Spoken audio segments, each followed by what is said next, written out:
ప్రజలో మరి సమయంలో మన ముందున్న బలను మనం తీసుకునే ముందు మనల్ని మనము యోగ్య రీతిలో రక్షించుకొని తీసుకునేలాగా మరి ముందుకుంటా మన యొక్క సొంత బైబిల్ని చేతపట్టుకొని బైబిల్ కలిపి పాడుకుందాం. పఠింప శ్రేష్ఠ గ్రంథము బైబిల్. పఠింప శ్రేష్ఠ గ్రంథము బైబిల్, పఠింప శ్రేష్ఠ గ్రంథము బైబిల్. అనుదినం పఠించిన ప్రేమతోడ నడుపును ఓ పఠింప శ్రేష్ఠ గ్రంథము Bible. The best book to read is the Bible. The best book to read is the Bible. If you read it every day, it will help you all the way. Oh, the best book to read is the Bible.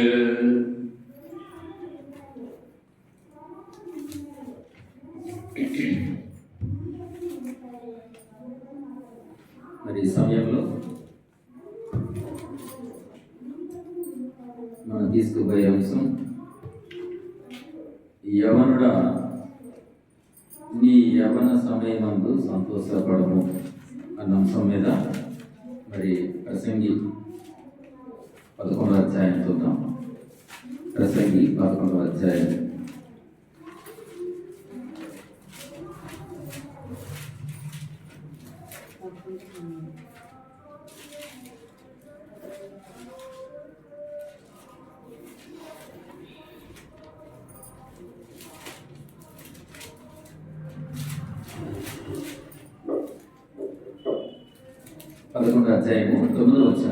యవనుడా నీ యవనమందు సంతోషపడము, నీ యవన కాలమందు నీ హృదయం సంతుష్టిగా ఉండనివ్వు. నీ కోరిక చెప్పునను నీ దృష్టి యొక్క ఇష్టము చెప్పునను ప్రవర్తింపుము. అయితే వీటన్నిటిని బట్టి దేవుడు నిన్ను తీర్పులోనికి తెచ్చినదే జ్ఞాపకం ఉంచుకొను.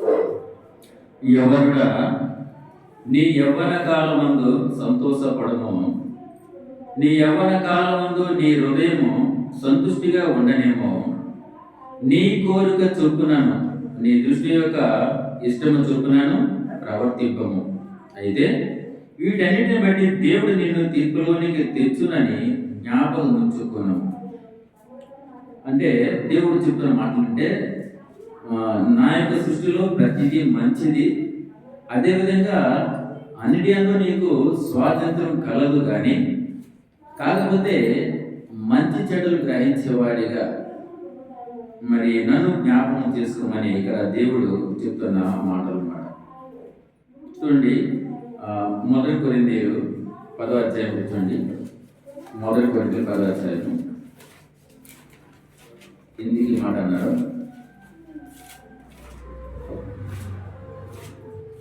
1 కొరింథీయులు 10వ అధ్యాయము 23వ మాట. అన్ని విషయంలో ఎందు నాకు స్వాతంత్రము కలదు గాని అన్ని చేయదగినవి కావు. అన్నిటి ఎందు నాకు స్వాతంత్రము కలదు గాని అన్ని క్షమాభివృద్ధి కలుగజేయవు. ఎవడను తన కొరకే కాదు ఎదుటివాడి కొరకు మేలు చేయి చూచుకొనవలెను. ఈ మాట ఎందుకన్నారంటే, ఇక్కడ ప్రసంగులు చెప్తున్న మాట ఏంటంటే, నీ యవ్వనమందు సంతోషపడు, నీ యవ్వన కాలంలో నీ హృదయం సంతుష్టిగా ఉండని మంచిది. నీ కోరిక చొప్పున నీ దృష్టి యొక్క ఇష్టం చొప్పున ప్రవర్తింపు మంచిది. అయితే వీటన్నిటిని బట్టి దేవుడు నిన్ను తీర్పులోనికి తెచ్చునని జ్ఞాపకం ఉంచుకోను. నీకు ఇదే స్వేచ్ఛ ఉంది, నీకు నోరు ఉందని, లేకపోతే నాకు బలం ఉందని, అధికారంగా నువ్వు గర్వవేగుతున్నావేమో. నువ్వు ఒక దినాన దేవుని యొక్క తీర్పుకు నేను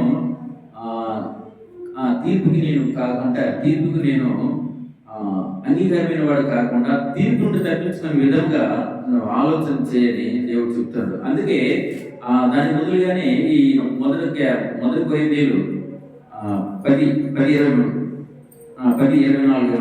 క్షమించాలి 10:20 అంటే, అన్ని విషయంలో నాకు స్వాతంత్రం కలదు కానీ అన్ని చేయదగినవి కావు. అక్కడికి దేవుడు అవకాశం ఇచ్చాడు అంటే, అలా చెప్పినవన్నీ కూడా అంటే ప్రతి దాంట్లో నీకు అధికారం ఉంది అంటే ఉంది. కానీ ఇప్పుడు ఎగ్జాంపుల్ అక్కడ స్వీట్ ఉంటుంది, విషం ఉంటుంది. రెండు మనం తినొచ్చు. మనం రెండు తింటే మనం తినం కదా.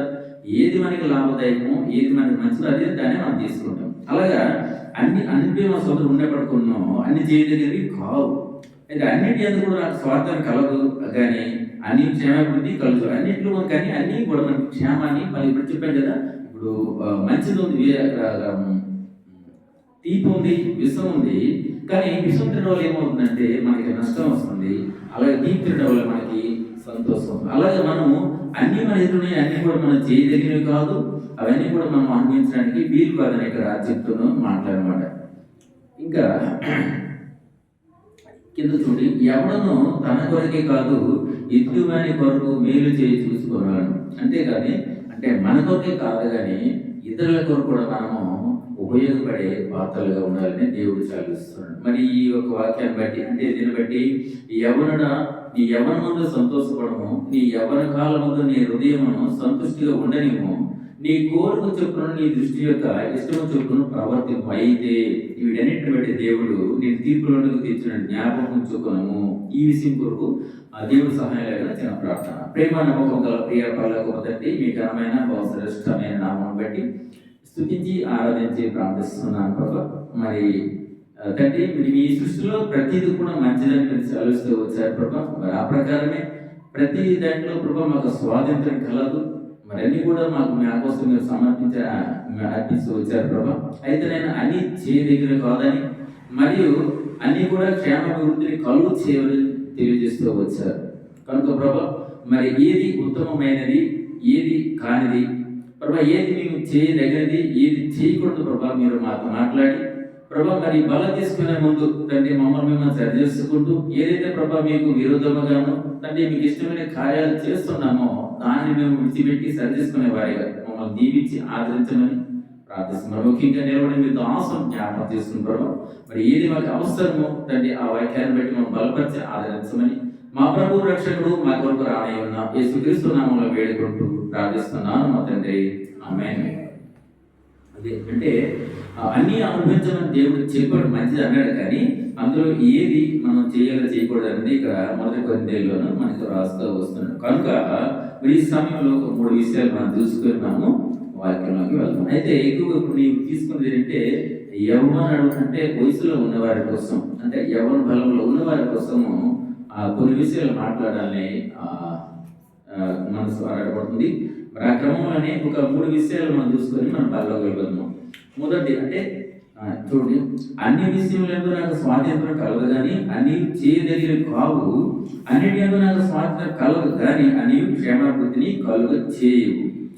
మరి ఏమి మనం తీసుకోవాలి, ఏమి తీసుకోకూడదు, దేన్ని మనం విడిచిపెట్టాలి, దేన్ని మనం ప్రేమించాలి అన్న దాని విషయం చూస్తే ఏది మనం తీసుకోకూడదు అన్న దాని మీద 3 విషయాలు చూద్దాం. మొదటిది కోపము, రెండోది చెడు ప్రవర్తన, మూడోది చెడు సహవాసం. ఈ 3 విషయాలను బట్టి మనలో మనం సరి చేసుకుంటూ మన ముందు బలరాము చేయవేసే వారిగా ఉంటాం. మొదటిది కోపం. కోపం నుంచి మనకు మాట చూసుకుందాం. కీర్తన 37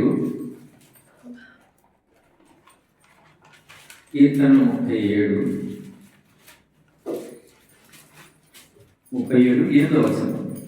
37:8 కోపము మానము, ఆగ్రహము విడిచిపెట్టము, వ్యసన పడకము, అది కీడుకే కారణము. అంటే అన్ని మనకు అనుభవించని చెప్పేసి మనం అంటే అన్ని తినడం, లేకపోతే అన్ని విషయాలు కూడా మనం కూడా పాలభూస్తులము కాకుండా కొన్నిటిని మనము వదులుకున్న వారిగా, కొన్నిటిని మనం తగ్గించుకునే వారిగా, కొన్ని విషయాల్లో మనం సాధించుకునే వారిగా ఉండాలని దేవుడు ఈ సమయంలో మనకి చదివిస్తూ వస్తున్నాడు. కాబట్టి అన్ని మనం చేయదగినవి కాదు, అన్ని కూడా మనకి క్షేమాభివృద్ధిని కలుగు చేయవు. కాబట్టి ఇప్పుడు సాత్వికం ఉంది, మనకి క్షేమాభివృద్ధి కలుగ చేస్తుంది. అదేవిధంగా మరి కోపం కూడా అంటే అది ఏం చెప్పాడంటే కోపపడని మాట ఉంది నిజమే, కానీ ఎలాంటి ఆ కోపం ద్వారా మనం పాపాన్ని కనపరిచే వారిగా ఉండకూడదు. అందుకే ఇక్కడ ఏం చెప్తున్నాడంటే కోపం గురించి, అంటే కోపము మానము, ఆగ్రహము విడిచిపెట్టుము. ఎప్పుడైతే కోపం వస్తుందో రౌద్రము అంటే విపరీతమైన ఆలోచనతో మనము నోరు పారేసుకోవటం చేస్తూ, అందుకే ఇది కీడుకే కారణం అంటుంది.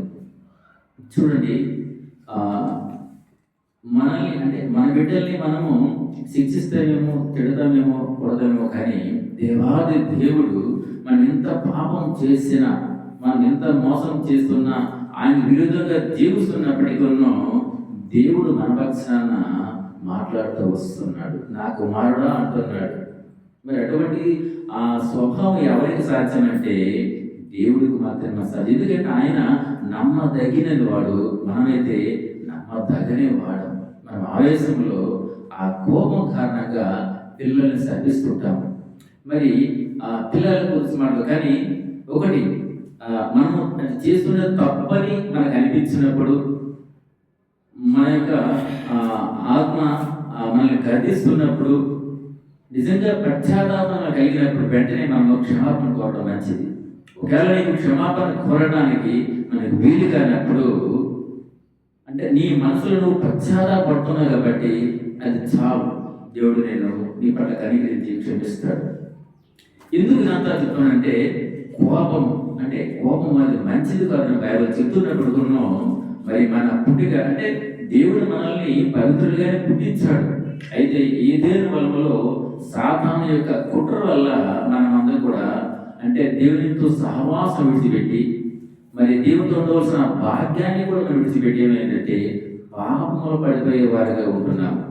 మరి ఆ పాపం ఆ దామం మొదలుకొని ఈ దినం మన వరకు కూడా అది మన ఉండడం వల్లే ఏం చేసింది, మన యొక్క బలహీనతలను బట్టి, మన యొక్క తప్పిదలను బట్టి, పొరపాట్లను బట్టి, అనాలోచన మాటలను బట్టి మనకి ఏమొస్తుందంటే కోపం వస్తుంది. ఆ కోపం బట్టి ఎందుకు కోపం మానుకొని చెప్పంటే ఆ కోపంలో అనాథాలు జరుగుతున్నాయి.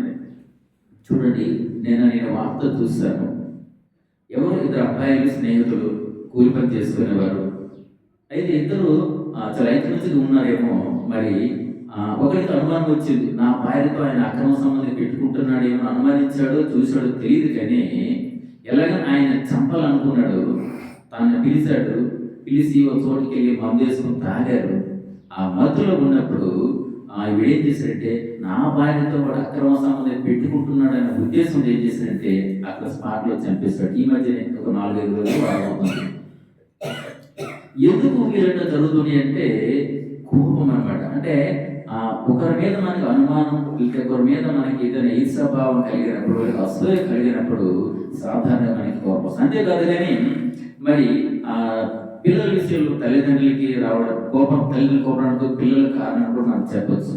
ఇది కూడా ఒక కారణం చెప్పచ్చు. లేదా భార్య మాట భర్త వినటం లేదు, అది కూడా ఒక కారణం చెప్పచ్చు. లేదా భర్త కూడా భార్య వినటం లేదు, లేదా కుటుంబ సమాధానాలు ఇవన్నీ కూడా అంటే ఇవన్నీ కోపానికి అనర్థాలు అనమాట. అందుకే ఆయన సింపుల్గా మాట అనేసారు, మీరంటే కోపము మానము, కోపాన్ని విడిచిపెట్టేది, కోపాన్ని విడిచిపెట్టేది. ఏం లేదు, సినిమా చూడటము తప్పని కొంతమంది అంటారు, సినిమా చూడడం తప్పు కదా మరి కొంతమంది అంటారు. అది నేనైతే ఏం చెప్పానంటే సినిమా అనేది తప్పు గొప్ప తెలియదు, కానీ అందులో సత్యం ఉంది, అసత్యం ఉంది. అలాగని నేను సత్యాన్ని గ్రహిస్తాను, సినిమా చూస్తానడం సరికాదు. ఎందుకంటే అందులో సత్యం ఈ విషయం మొత్తం మనకి ఆదాముడు వచ్చింది అంటే మనలో మంచి ఉంటుంది, చెడు ఉంటుంది, రెండు కూడా మనం ప్రేమిస్తూ ఉంటాం అన్నమాట బ్యాలెన్స్ గా. కానీ ఇది చెడు, దాన్ని విడిచిపెట్టాలి, ఇది మంచి దాన్ని ఆచరించాలనే జ్ఞానం అయితే మనకి కలదు. ఎందుకంటే ఆదాముడు వచ్చామన్నమాట. అక్కడ సాతాను ఏర్పాటు చేసిన కుట్రలు ఏంటంటే మనం కూడా పాపంలో ఉన్నవారు, తర్వాత ఈ లోకంలో బలహీనతలకు మనం బానిసమైన వారు కాబట్టి మంచి రెండింటిని కూడా మనం ప్రేమిస్తూ వచ్చాం అనమాట. ఇవంతా కూడా కోపంలో జరుగుతుంది. కాబట్టి దేవుడు సింపుల్గా మాట చెప్పేసి మీరు కోపాన్ని విడిచిపెట్టండి, ఎందుకంటే ఈ కోపము మీ కీడుకే కారణం. చూడు, తన భర్తతో ఏదో వ్యభిచారం చేస్తున్నట్టు ఉద్దేశించి ఒక వ్యక్తిని చంపేశాడు. చంపేసి నువ్వేమైనా సుఖం పొందుతున్నావా, కొన్ని నువ్వేమైనా పరలోకి పోతావా, మళ్ళీ రక్షపడితే తప్ప దేవుని ఏదో చేరుకోలేవు. మళ్ళీ ఆయన పేరేంటో తెలుసా, ఆ చంపిన ఆయన పేరు తెలుసునా, జాన్. ఎంత బాధాకరమైన చూసా. అంటే దేవుని పేరు పెట్టుకొని ఇలా చేస్తున్నారంటే చూడండి, అంటే ఆయన తప్పు ఆయన కాదు, కానీ లోక ప్రభావం, ఆ లోకంలో తనకున్న సహవాసం, ఆ లోక ప్రభావం ఆయన పడ్డం వల్ల, అంటే తను క్రైస్తవుడు కాదు అని నాకు తెలియదు, కానీ పేరు జాన్ అని విన్నాను నేను, జాన్.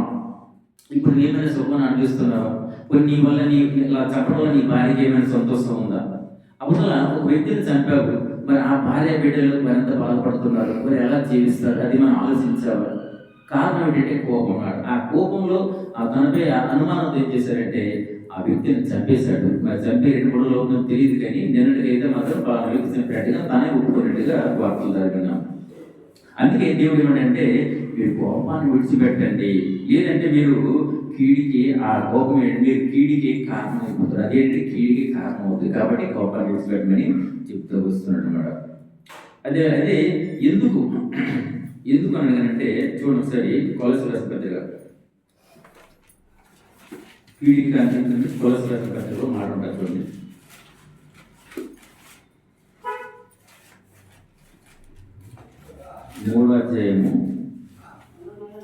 మూడో అధ్యాయము 7వ వచనం చూడండి. 7-8. పూర్వము వారి మధ్య జీవించినప్పుడు మీరు వీటిని అనుసరించి నడుచుకుంటారు. ఇప్పుడైతే మీరు కోపము, ఆగ్రహము, దుష్టత్వము, దూషణ, మీ నోట బూతులు అని వాటన్నిటిని విసర్జించుడి. అంటే ఇక్కడ ఏంటి చూడు, పూర్వము వారి మధ్య నీవు జీవించినప్పుడు వారంటే ఎవరు? సంఘం వెలుపట ఉన్నవారు, దేవుని ఎరగిన వారు. అంటే ఒకప్పుడు మనం వాళ్ళతో ఉన్నప్పుడు ఇవన్నీ అనుభవించాం. ఏమనిపించామంటే మనము జారత్వము, అపవిత్రత, కామతురత, దురాశ, విగ్రహారాధన, ధనాపేక్ష ఇవన్నీ అనుభవించాం. ఒకప్పుడు అనుభవించాం. ఇప్పుడైతే మీరు దేవుని ఎరిగిన వారు కనుక ఏం చేయాలంటే అవన్నిటిని కూడా విడిచిపెట్టమని దేవుడు చెప్తూ వస్తున్నాడు అన్నమాట. అర్థమవుతుందా? అంటే కోపం కలుగు కారణం అంటే ఈ కోపం మానుకొని ఎందుకు చెప్తున్నాడంటే మీలో ఉన్నాయి. ఒకప్పుడు మీరు దేవుని ఎరగని వారిగా మీరు ఈ క్రియలని చేస్తూ వచ్చారు. ఇప్పుడు దేవుని ఎరిగిన వారిగా అవన్నీ విడిచిపెట్టండి. మొత్తం మీదంటే మీరు కోపాన్ని విడిచిపెట్టండి. అది మీ కీడికి కారణం. అలాగే చూడండి మరొక మాట, యాకోబు రాసిన పత్రిక 1వ అధ్యాయం 20వ మాట ఉంటుంది. ఎందుకనగా నరుని కోపము దేవుని నీతిని నెరవేర్చదు. ఎందుకనగా నరుని కోపము దేవుని నీతిని నెరవేర్చదు. ఎందుకు కోపపడుతున్నారంటే ఆ కోపం వల్ల మీకు నాశనం వస్తుంది. తర్వాత ఆ కోపం వల్ల దేవుని యొక్క నీతిని కొనసాగించండి. నిజంగా ఆయన దేవుని ఎరిగాడో తెలియదు, కానీ నిజంగా ఎరిగిన వ్యక్తి అయితే అలా చేస్తే మాత్రం దేవుడికి ఎంతో అవమానకరం అన్నమాట, ఎంతో బాధకరం. కాబట్టి మన ఎందుకు కోపం అంటే కోపం వల్ల మనకి అనర్థాలు వస్తాయి, కీడికి కారణం అవుతుంది. తర్వాత ఒకప్పుడైతే నువ్వు దేవుని ఎరిగిన స్థితులు ఇవన్నిటిని నువ్వు అనుభవించావు. అయితే ఇప్పుడు దేవుని ఎరిగిన వ్యక్తిగా అంటే ఇవన్నిటిని కూడా నువ్వు విసర్జించాలి, ఇవన్నిటిని కూడా నువ్వు విడిచిపెట్టాలి అని చెప్తూ వస్తున్నాడు. అలాగే ఏమంటే మీరు ఎందుకంటే నరుని కోపము దేవుని నీతిని నెరవేర్చదు. మనం ఏ పని చేసినా దేవునికి మహిమ ఉండాలి. దేవుని నీతిని మనం నెరవేర్చే వారిగా ఉండాలని దేవుడు ఇష్టపడుతూ వస్తున్నాడు అన్నమాట. మరో మాట చూసుకున్నాం చూడండి. ఏపీసీ రాసిన పత్రిక కోపం గురించి. ఏపీసీ రాసిన పత్రిక 4వ అధ్యాయం మాట, 4వ అధ్యాయము 4:26. కోపపడి పాపం చేయొచ్చు. 4:26. కోపపడి కానీ పాపం చేయకుడి.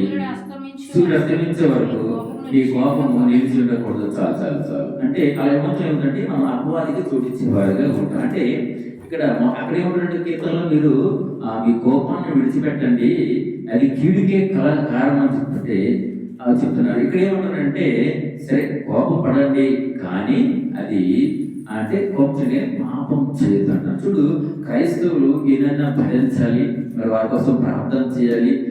దేవుడు కూడా అటువంటి భరించాడు కాబట్టి ఆయన ఆదర్శంగా జీవించాలని కొంతమంది అనుకుంటుంటే, మరి కొంతమంది దానిని అదుపు చేసుకోలేక కంట్రోల్లోకి ఏం చేస్తుంటారంటే మేము మనుషులమే, మేము కూడా రక్తమాంసం గలవారమే, మేము కూడా మాకు కూడా పౌరుషం ఉంది, మాకు బలం ఉంది. కొంతమంది తిరుగుబాటు చేస్తే తప్పులు అన్నట్టు కూడా కొంతమంది సేవలు చెప్పడం మనం చూస్తుంది. ఎందుకు చెప్తారంటే సహించలేని తనం అన్నమాట.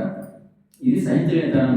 ఒకప్పుడు దేవుడైతే సహించాడు, కానీ మేమైతే సహించలేని వారుగా ఉంటాను. ఎందుకంటే మాపై అపనిందలు రాస్తున్నారు, మమ్మల్ని గురించి అవమానంగా మాట్లాడుతున్నారు, మా గురించి విక్రీతులు చేస్తున్నారు, అపహాసం చేస్తున్నారు. మరి మేము తలెత్తుకునే విధంగా మమ్మల్ని హేళన చేస్తున్నారు. ఇటువంటి పరిస్థితులు బట్టి ఏం చేశారంటే వారు కొంతమంది సహించలేక తిరిగిబాటు చేద్దామని మరికొంతమంది తిరిగిబాటు చేయటం మనం చూస్తూ వస్తున్నాం. నిజానికైతే దేవుడు ఎటువంటి ఓర్పు కలిగిన వాడు, ఆయన ఏ స్వభావం ఎలాంటిదో అటువంటి వారిగా ఆయన బిడ్డగా ఉండాలని క్రీస్తు మనకి బోధిస్తూ వస్తున్నాడు అన్నమాట.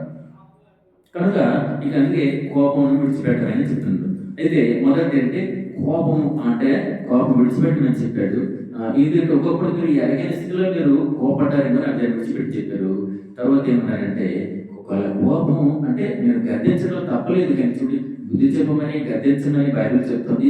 మన కోపం తప్పలేదు, కానీ ఆ కోపం కారణంగా మనం ఏం చేయాలంటే పాపం చేయకూడదు. కోపం కారణం పాపం. ఇది మొదటి పాపం అన్నమాట. అంటే అన్నీ చేయదగినవే కానీ అవి క్షేమాభివృద్ధిని కలుగు చేయవు అన్నారు కదా, అందులో ఒకటి ఏంటంటే కోపం. ఓకేనా? ఇక రెండు మనం చూసుకుందాం. రెండోది ఏమంటే చెడు ప్రవర్తన.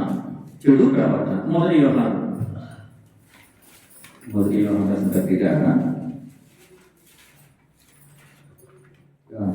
5వ అధ్యాయము 21వ వచనం. 5:21 చిన్న పిల్లలారా విగ్రహముల జోలికి పోకుండా జాగ్రత్తగా ఉండండి. చిన్న పిల్లలారా విగ్రహం జోలికి పోకుండా జాగ్రత్త. ఇక్కడ మనం అనేక రకాలుగా మనం దీన్ని భావించవచ్చు. అంటే చిన్న పిల్లలకి మనం చెప్పేటట్టుగా మనం భావించవచ్చు. ఇంకా దేవుని అడిగిన వారు ఉంటారు, వయసులో పెద్దవాళ్ళైనా దేవుని అడిగిన వారు ఉంటారు. అటువంటి కూడా ఈ వాక్యము వర్తిస్తుంది. అంటే చిన్న పిల్లలంటే దేవుని జ్ఞానం లేని వారులారా, ఇంకా దేవుని యొక్క శక్తిని తెలుసుకోలేని వారు ఉంటారు. అటువంటి వారికి చెప్తున్నట్టే మీరు విగ్రహాల జోలికి పోకుండా జాగ్రత్తగా ఉండండి. ఇక్కడ మనం అంటాం లేదయ్యా మేము విగ్రహాల జోలికి పోవటం లేదు, ఆ విగ్రహాలతో మాకు సంబంధం లేదు అంటారా? ఇక్కడ విగ్రహం అంటే దేవునికి ఇష్టమైన ఏ కార్యం చేసినా అది విగ్రహం కిందే వస్తుంది అన్నమాట. దేవునికి అవమానకరంగా మనం ఏది చేసినా మనము విగ్రహాన్ని పూజించడం అవుతుంది. కనుక ఎందుకంటే మీరు విగ్రహం జోలికి పోకుండా జాగ్రత్తగా ఉండండి. ఒక విగ్రహం అంటే ఏంటంటే విగ్రహం అంటే బొమ్మలే కాదు, కానీ దేవునికి ఇష్టం లేని ఏ కార్యం చేసినా అది విగ్రహంతో సమానం అన్నమాట. కాబట్టి మనము ఆ విగ్రహం జోలికి వెళ్ళని వారిగా ఉండాలి. కనుక సరే కొలస్సీలో మార్చండి. కొలస్సీలు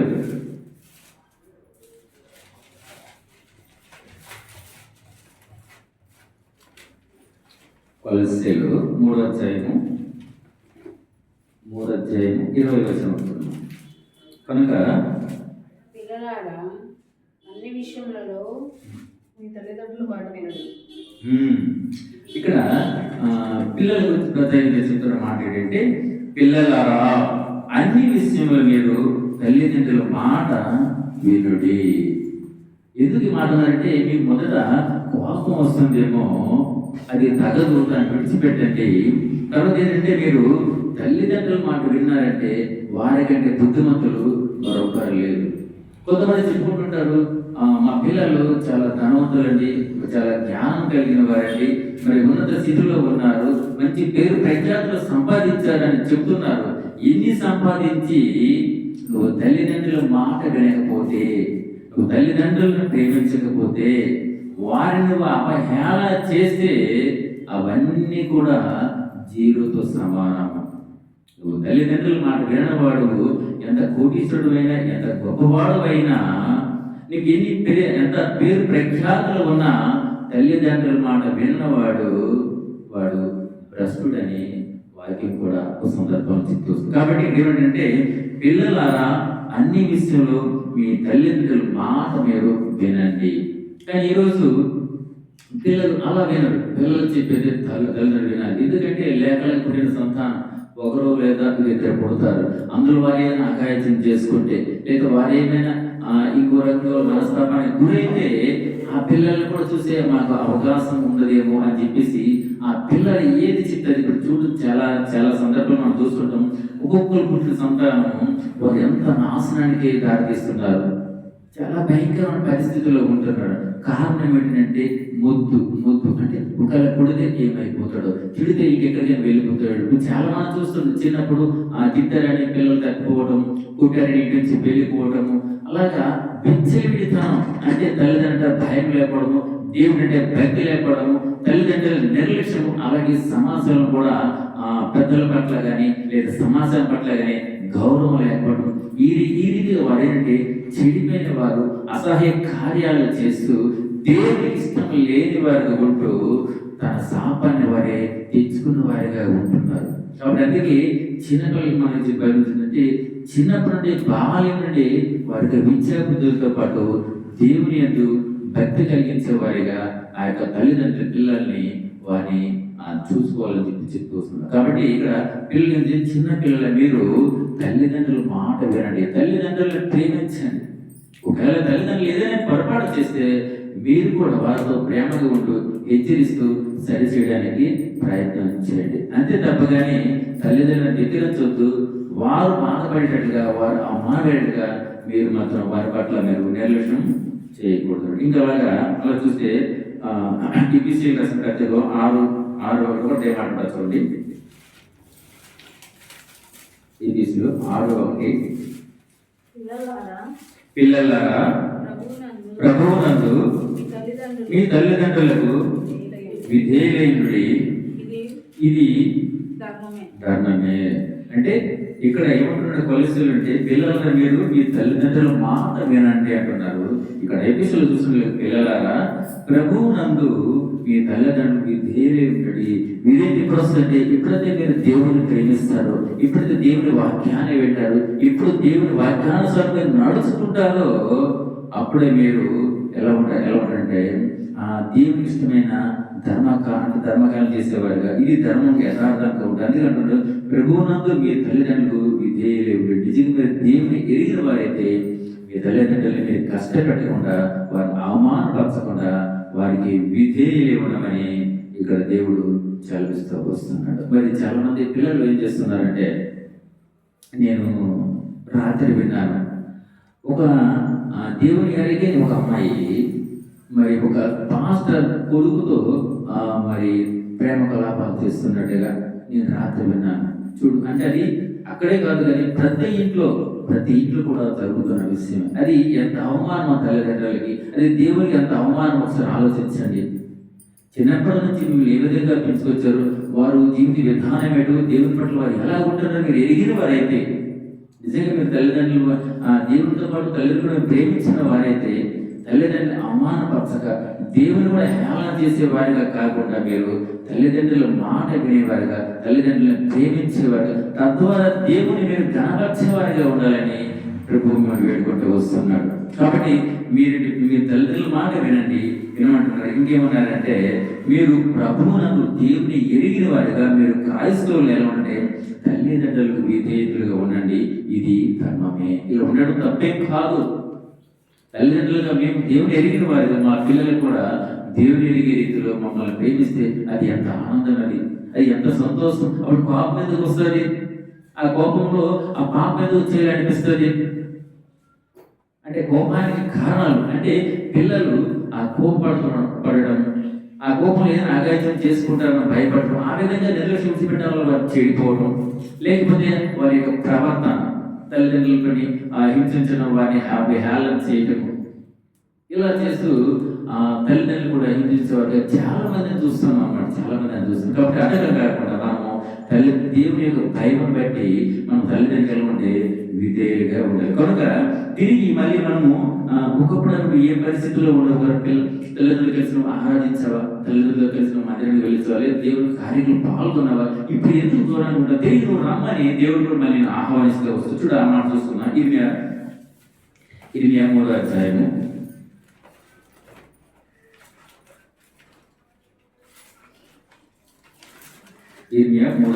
14వ వచనం. భ్రష్టులకు పిల్లలారా తిరిగి రండి.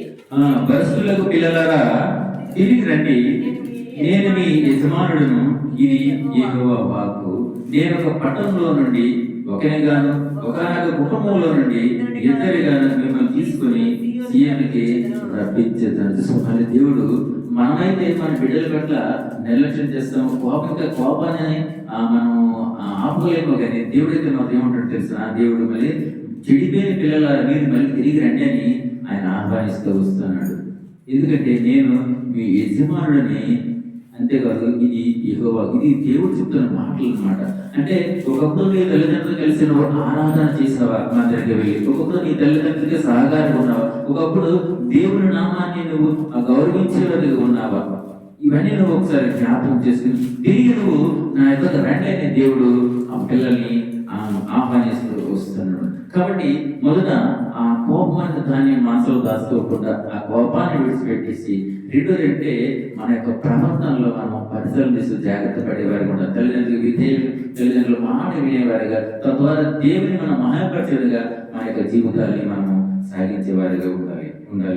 ఇంకా ఏంటంటే తిరిగి నువ్వు ఏ పరిస్థితిలో పడిపోయావో, నువ్వు ఎక్కడ జారిపోయావో నువ్వేం చేయంటే నీవు ఆ పరిస్థితి తిరిగి నువ్వు అటువంటి పరిస్థితులు తప్పించి మళ్ళీ దేవుడి దగ్గర రావాలని దేవుడు కోరుతూ వస్తున్నాడు అనమాట.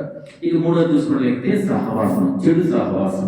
మొదటిది కోపము, రెండోది చెడు ప్రవర్తన, మూడోది ఏంటంటే చెడు సహవాసం. చెడు సహవాసం అనగా తుంటరిల సహవాసం. తుంటరులు అంటే పోకిరి వేసాలు అనమాట, పోకిరి అనమాట, తుంటరి సహవాసం అన్నమాట. చూడండి సామెతలు 28వ అధ్యాయం.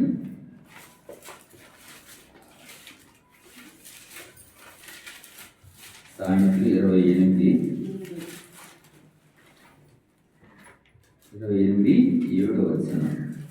ఉపదేశం అంగీకరించి కుమారుడు బుద్ధి గలవాడు, ఇతరుల సహవాసం చేయవాడు తన తండ్రికి అపకీర్తి తెచ్చును. అంటే ఉపదేశం అంగీకరించి కుమారుడు బుద్ధిమంతువాడే. ఆయన గురించి నేను చెప్పడం లేదు. దేవుని ఎరిగినవాడు, దేవుని ప్రేమించేవాడు బుద్ధిమంతుడే, ఆయన గురించి చెప్పడం లేదు. కానీ చూడండి, తుంటరుల సహవాసం చేయవాడు తన తండ్రికి అపకీర్తి తెచ్చాను. తుంటరుల సహవాసం, తుంటరులు అంటే వాడికి జ్ఞానం లేదు, వాడికి తెలివి లేదు, వాడు ఏదనుకుంటే అదే నిజం అనుకుంటాడు. అలాంటి వారితో బుద్ధిమంతులైన మన పిల్లల సహవాసంలో చేరితే పిల్లలకి తల్లిదండ్రులకి అపకీర్తి తెచ్చేవారిగా, చేయకూడని పనులు చేస్తూ విగ్రహాల దగ్గర వెళ్ళడం, అక్కడ డాన్సులు వేయడం, లేకపోతే ఆ విగ్రహాల కార్యకలాపాలు పాల్గొనడము, తల్లిదండ్రులకి ఇబ్బందికరంగా దేవునికి ఇష్టమైన పనులు చేయడం, ఈ రీతిగా తల్లిదండ్రులు అవమానపరిచేవారిగా ఉంటున్నారు. గమనించండి పిల్లలారా, మీ కొరకు మీ పిల్లలు ఎంత బాధపడుతున్నారు, మీపై ఎలాంటి కోరికలు కలిగి ఉన్నారు, మీపై ఎన్ని ఆశలు పెట్టుకుంటున్నారు. మా పిల్లలు ప్రయోజకులు కావాలి, మంచి వారుగా ఉండాలని ఎంత ఆలోచనతో ఉన్నారు మీరు ఒకసారి మీరు జ్ఞాపకం చేసుకోండి. పిల్లలుగా మీరు తల్లిదండ్రులకి మీరు సహాయం చేయమని పలని వారికి మాత్రం అవమానము అపకీర్తి తెచ్చే పని మాత్రం మీరు చేయకూడదు. ఇక్కడ నేను చెప్తున్న మాటలు గారు, ఇక్కడ బయట చెప్తున్న మాట ఏంటంటే ఏంటంటే తుంటరుల సహవాసం చేయవాడు తన తండ్రికి అపకీర్తిని తెచ్చాను. ఇప్పుడు మన పిల్లలు కాస్త భవిష్యత్తులో బాగుంటే ఆ తల్లిదండ్రులకి ఎంత ఆనందం అండి, ఎంత పేరండి. మరి అదే పిల్లలు పొరపాటు చేస్తే, తెలియక చేస్తే, వేరే కూడా సహవాసం చేస్తూ వారితో పాటు తల్లిదండ్రులకు అవమానిస్తే అది ఎంత బాధాకరమైన విషయం. ఒకసారి ఆలోచించండి. కాబట్టి అదే మీరు కోపం మాట్లాడి చెడు ప్రవర్తన దూరం కొనండి. ఇంకా ఆ కోపంలో అయ్యలకి వెళ్ళండి, అనాథలు లేనిపోయిన అనాథాలు, అనాలోచన మాటలు, గ్రహింపు లేని మాటలు ఆడటం వల్ల దేవునికి అవమానం అవుతుంది, మనకు కూడా అది క్షేమం కలుగుచేవి. అందుకని మీరు అన్ని చేయగలిగినవి కానీ అన్ని కూడా మీకు క్షేమాభివృద్ధిని కలుగు చేయవని దేవుడు చెప్తూ వస్తున్నాడు. కాబట్టి ఏది చేయాలో ఏది చేయకూడదో మనము గ్రహించే వారిగా ఉండాలన్నమాట. అందుకే మీరు ఉపదేశం అంగీకరించిన వాడవైతే దేవునికి మహిమ మంచిది ఆయన ఆశించుకున్నాడు. అయితే తుండ్రుల సహవాసం చేయవాడు తన తండ్రికి అంటే అపకీర్తి తెచ్చేవాడు, తల్లిదండ్రులని అవమానించేవాడు అవుతున్నాడు. అయితే ఇప్పుడు మనం తుంటరి సహవాసం చేయక దేవునితో సహవాసం చేయాలని యోగి గ్రంథంలో భక్తులు యోగి చెప్తూ వస్తున్నాడు. అంటే దేవునితో సహవాసం చేస్తే ఏమవుతుంది ఒకసారి చూడండి. యోగి గ్రంథం 22:21 22:21 ఆయనతో సహవాసం చేసిన ఎడల నీకు సమాధానం కలుగును, అలాగే నీకు మేలు కలుగు. నువ్వు తుంటలతో సహవాసం చేస్తే నీ తల్లిదండ్రులను అవమానపరిచేవాడు అవుతున్నావు, దేవుని బాధ పెట్టేవాడు అవుతున్నావు. అదే దేవుడితో నువ్వు సహవాసం చేసిన వాడు అయితే నీకు సమాధానం, నీకు మంచి జరుగుతుంది, మరియు నీకు మేలు కలుగుతుంది. ఆలోచించు, నువ్వు మంచి చేస్తావా కీడు చేస్తావా, తల్లిదండ్రిని గౌరవిస్తావా లేదా తల్లిదండ్రిని అవమానపరుస్తావా, ఒకసారి ఆలోచించు. కాబట్టి మొదటి తిమోతి 4వ అధ్యాయం మాట్లాడుకుందాం. చూసుకొని నా మొబైల్లో చేసుకున్నాం.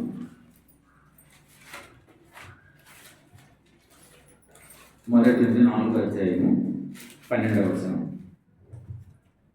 నీ యవ్వనమును బట్టి ఎవడను నిన్ను తృణీకరింపనీయకము. నీ యవ్వనమును బట్టి ఎవడను నిన్ను తృణీకరింపనీయకము గాని మాటలోను ప్రవర్తనలోను ప్రేమలోను విశ్వాసములోను పవిత్రతలోను విశ్వాసులకు మాదిరిగా ఉండము. ఏంటంటే కాబట్టి అంటే నువ్వు నువ్వు తుంటలతో సహవాసం చేసి నువ్వు తల్లిదండ్రుల్ని బాధ పెట్టడం కంటే నువ్వు దేవుడితో సహవాసం చేసి ఒక మంచివాడిగా ఉండడము మేలని దేవుడు చెప్తూ వస్తున్నాడు. కాబట్టి ఇక్కడ ఏమిటంటే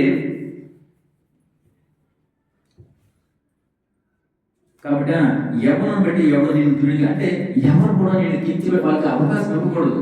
ఈ అబ్బాయి మంచివాడు కాదు, ఈ అమ్మాయి మంచిది కాదు, వీరు దేవుని విరుద్ధంగా జీవించిన వారు, లేదా కుటుంబాన్ని అవమానపరిచిన వారు, వీరు సమాజంలో దౌర్భాగ్య స్థితిలో ఉన్నవారు అన్న మాటను మనం తెచ్చుకోనక అంటే ఎవరికి అవకాశం ఇవ్వక ఎలా ఉందంటే మనము మన యొక్క మాటలలోను మన యొక్క ప్రవర్తనలోను ప్రేమలోను మరి నమ్మకములను మరి మనం కాచుకున్న పవిత్రతలను విశ్వాసాలు అంటే దేవునికి మాదిరిగా ఉండాలి. దేవునికి మాదిరిగా ఉండడం అంటే ఏమిటి? నువ్వు నీ తల్లిదండ్రులను ప్రేమించాలి, సాటి వారికి సహాయపడాలి, వీధిలో అందరితో కూడా ఐకమత్యంగా ఉండాలి, తల్లిదండ్రులు ముఖ్యంగా గౌరవిస్తూ అంటే నీ భవిష్యత్తు ఏమిటన్నది నువ్వు తల్లిదండ్రులతో ముచ్చరించే వారిగా ఉండాలి. నువ్వు ఇంటి నుంచి బయటకు వెళ్తున్నప్పుడు లేదా బయట ఇంట్లో వస్తున్నప్పుడు కూడా నువ్వు తల్లిదండ్రుల్ని నువ్వు కలిసి చెప్పేవాడిగా ఉండాలి. నువ్వు ఎప్పుడు వస్తున్నావో ఎప్పుడు పోతున్నావో ఎక్కడుంటున్నావో ఏం చేస్తున్నావు తెలియని పరిస్థితులు ఉంటే ఇలాంటి అనాథాలకి కారణమవుతుంది. ఈ మధ్య జరిగిన మరో ఇన్సిడెంట్ మీరు చెప్తున్నా. నేను మా సూర్కొండ ఏరియాలో 3 అబ్బాయిలు వారు కూడా తుంటరి వారితో సహవాసం చేసి తల్లిదండ్రుల మాట వెనక తల్లిదండ్రులు నిర్లక్ష్యం చేస్తూ దేవుడంటే భయం లేకుండా సమాజం అంటే భయం లేకుండా వారు ఒక అమ్మాయిని పాడు చేయడం వల్ల ఈరోజు ఆ 3 అబ్బాయిలు కూడా జైల్లో ఉన్నారు. ఎంత బాధగా అనిపిస్తుంది. ఆ తల్లి ఎంత బాధపడ్డారు, ఎంత వేదపడ్డారు. నా ఫ్రెండ్ వాడు ఒకగానొక కొడుకు, వారి కూతురు లేరు, ఇంకెవరు లేరు, ఒకే ఒక కొడుకు. ఆ కొడుకు ఈరోజు జైల్లో ఉంటున్నాడు. ఆ తండ్రి అమాయకుడు, అంత తెలియని వాడు కూడా కాదు, నాతో పాటు చదువుకున్నాడు 10th క్లాస్ వరకు, ఏదో కూలి పని చేసుకుంటున్నాడు. అంత ధనవంతుడు కూడా కాదు, పేదవాళ్ళు. కానీ ఈ తుంటరుల సహవాసం వల్ల ఈరోజు తను జైల్లో ఉండవలసి వచ్చింది, అంటే చిన్న వయసులో. ఎందుకు మాటలు చెప్తానంటే మీరు దేవుడితో సహవాసం కలిగి ఉంటున్నారా, దేవుని మాట వింటున్నారా, ఆ దేవుని బట్టి మీ తల్లిదండ్రులు ప్రేమిస్తున్నారా, మీకు మంచి జరుగుతుంది. ఎప్పుడైతే మీరు తుంటలతో సహవాసం చేస్తారో అది మీ కీడుకే కారణం అవుతుంది. కాబట్టి మీరు మీ తల్లిదండ్రులను ప్రేమించండి, దేవుని బట్టి మీ తల్లిదండ్రులని కనపరచమని ఇక్కడ వాక్యం బోధిస్తూ వస్తుంది అన్నమాట. అలాగే కీర్తులు కూడా మాట్లాడుకోండి. కీర్తులు మాట్లాడాలి 2వ అధ్యాయం, తీతు 2వ అధ్యాయము 6వ వచనం మాట్లాడాలి. అటువలనే స్వస్థ బుద్ధి గల వారి యవ్వన పురుషులను హెచ్చరించము. అదేంటే ఎప్పుడైతే ఎలా ఉండాలి? స్వస్థ బుద్ధి గల వారు ఉండాలి, మంచి బుద్ధి జ్ఞానం కలిగి దేవునికి ఇష్టమైన వారిగా మరి తల్లిదండ్రులను నువ్వు ప్రేమించేవారుగా ఉండాలని ఇటువంటి విషయాల్లో కూడా మనం ఎలా ఉండాలంటే వారిని హెచ్చరించే వారిగా ఉండాలి. ఎక్కడికి వెళ్తున్నావు, రాత్రి ఎక్కడున్నావు, నువ్వేం పని చేస్తున్నావు, ఈ డబ్బులు నీకు ఎలా వచ్చాయి అని ఇటువంటి విషయాలు మనకంటే వాళ్ళ బుద్ధి చెప్తూ హెచ్చరిస్తూ ఉండాలి. వారి బుద్ధి చెప్తున్నామని హెచ్చరిస్తున్నామని వారు ఏదైనా అగాధ్యం చేసుకుంటారని మనం అనుకుంటే అది వాళ్ళ కీడికి కారణం అవుతుంది. కాబట్టి ప్రతి విషయాన్ని కూడా మనం ఏంటంటే వారి గురించి మనం పరిశీలన చేసేవారిగా ఉండాలి. వాళ్ళు ఎక్కడ ఉంటున్నారు, ఏం చేస్తున్నారు. అది పిల్లలకి కాదు కానీ మనకు కూడా వర్తిస్తుంది. మనం కూడా మన యొక్క ప్రవర్తనలో లేదా మనకు వచ్చే కోపంలో కానీ తర్వాత గురించి కానీ లేదా మనం చేసే సహవాసం బట్టి కూడా అది మనకు కూడా వర్తిస్తుంది. కాబట్టి పిల్లలు కానీ మనం కానీ ఎవరైనా సరే అంటే దేవుని ఎరిగిన వారు ఎవరైనా సరే వారు పిల్లల కింద సమానం అన్నమాట. కాబట్టి మనం కూడా మనకున్న కోపాన్ని విడిచిపెట్టి అదేవిధంగా మన యొక్క చెడు ప్రవర్తనలు ఏవైతే దేవునికి ఇష్టమైనవి ఉన్నాయో అటువంటి వారిని విడిచిపెట్టి మన కేవలం దేవుని బిడ్డలతో సహవాసం చేసిన కలిగిన వారి మీద అంతకంటే భాగ్యము మరొకటి లేదు. కనుక యవ్వనంలో అంటే ఇంకో మాట చూడమని అంటే యవ్వనంలో శ్రమపడాడంటే నేను ఎందుకు మాట్లాడుతానంటే నా యవ్వనంలో నేను చేయవలసిన పనులు చేయలేక, నేను అనుభవించలేక ఇప్పుడు అవన్నీ చేయాలని అనుభవించాలని అనుకుంటుంది సాధ్యమా కాదు. ఎందుకంటే వయసు పైబడింది, శరీరం సహకరించదు, అనారోగ్యం కాబట్టి ఇప్పుడు చింతిస్తున్నాను. అందుకే నేను యవ్వనంలో మన మాట చెప్పేసి నేను వెళ్ళగలను. ఒకసారి విలాప వాక్యంలో 3వ అధ్యాయము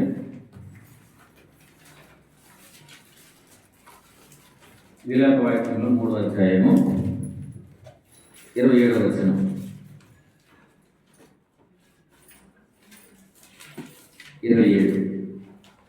యవ్వన కాలమున కాడమేట నరునికి మేలు. ఈ మాట ఎవరికి చెప్తానంటే నీకు అంటే వయసును బట్టి నువ్వు చదువుకున్న వయసు ఎంత, చదువు అయిన తర్వాత నీ ఉద్యోగం చేయవలసిన వయసు ఎంత, తర్వాత నువ్వు వివాహం చేసుకోవాల్సిన వయసు ఎంత, తర్వాత నువ్వు కుటుంబంతో నువ్వు సంతోషం ఉండే వయసు ఎంత, దీన్ని ఒకసారి పరిశీలన చేసుకోవాలి. కొంతమందికి పిల్లలకనే వయసు వచ్చినప్పటికి కూడా సరైన భవిష్యత్తు వారికి కనిపించడం లేదు.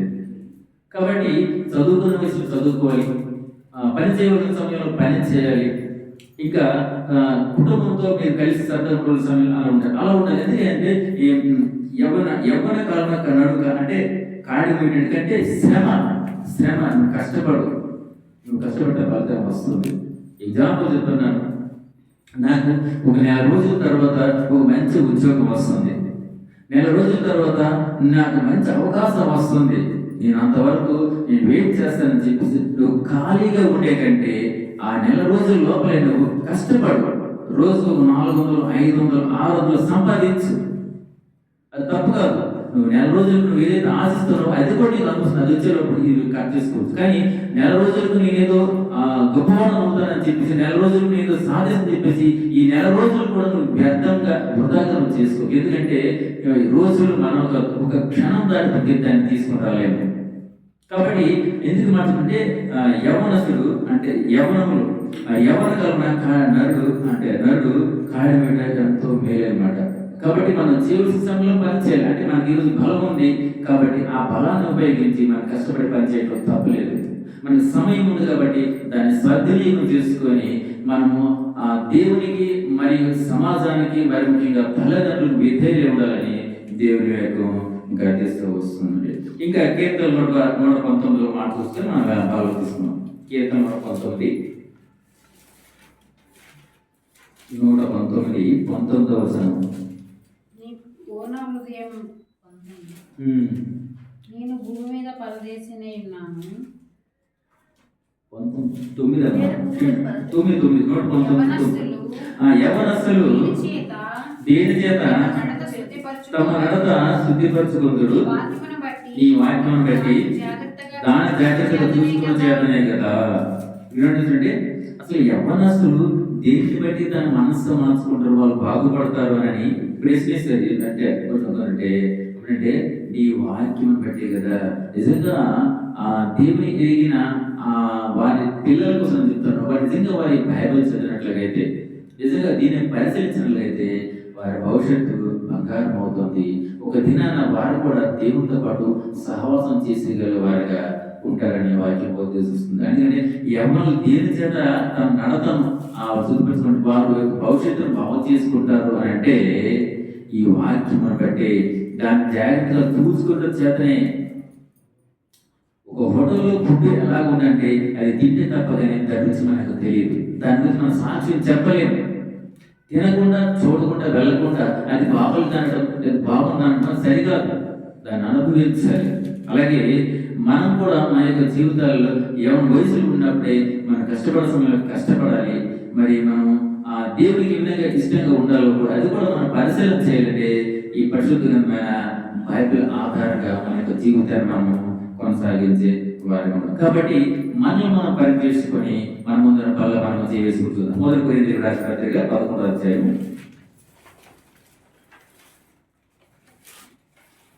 2వ వచనం. కాబట్టి ప్రతి మనుష్యుడు తనను తాను పరీక్షించుకోవాలను, అలాగూ చేసి ఆ రొట్టెని తిని ఆ పాత్రలో నుండి త్రాగవాలి. కాబట్టి అంటే అర్థం ఏంటి? ఇప్పుడు వరకు మనం ఏదైతే విన్నామో, ఏదైతే మనం ధ్యానించుకున్నామో దాన్ని మనం పరీక్షించుకోవాలి. అంటే మనలో ఆ దేవునికి ఇష్టం లేని కోపం ఉందా, దాన్ని మనం విసర్జించేవాడిగా ఉండాలి, మనతో ఉండాలి. ఇంకా ఏదైనా దేవునికి ఇష్టం లేని కార్యాలు మనం ఏదైనా చెడు ప్రవర్తన మనలో ఉన్నట్లయితే దాన్ని కూడా మనం విడిచిపెట్టే వారిగా ఉండాలి. అంతేకాదు కానీ తుంటరి సహవాసం అంటే దేవునికి ఇష్టం లేని కార్యాలు చేసేవారు ఒక గ్రూప్ ఉంటుంది. అటువంటి గ్రూప్తో మనం ఎట్టి పరిస్థితులు కూడా మనము సహవాసం చేసేవారిగా, ఇది దేవునికి ఇష్టం లేని కార్యాలు. ఎప్పుడైతే దాన్ని మనం సరి చేసుకుంటామో, ఎప్పుడైతే అవినీతికి దూరంగా ఉండి దేవునికి ఇష్టమైన వారుగా ఉంటామో అప్పుడే ఆయన నా శరీరం తిని నా రక్తం తాగిన వాడే నిత్య జీవం గలవాడు అని ఆయన చెప్తూ వస్తున్నాడు. మనకు గురి ఉండాలి, మనకు నిరీక్షణ ఉండాలి. ఈ లోకం మనకు శాశ్వతం కాదు, మనకు శాశ్వతమైనది పరలోకం. ఒక దినాన నేను దేవుని యొద్దకు నేను చేరుకోవాల్సి ఉంది. నా కొరకు నా తండ్రి నా స్థలం సిద్ధపరిచి ఉన్నాడు. కాబట్టి నా ఆత్మ నరకంలో పడకుండా నేను కూడా తండ్రితో పాటు సహవాసం కలిగి ఉండేటట్లుగా ఆయన శరీరాన్ని తిని ఆయన రక్తాన్ని తాగి నిత్య జీవం కొరకు నేను ఎదురు చూసేవారిగా ఉంటానని ఒక తీర్మానంతో మన ముందున్న వల్ల మనము చేయవేసేవారిగా ఉన్నాము. దేవుడు ఈ వాక్యాన్ని దీవించును గాక.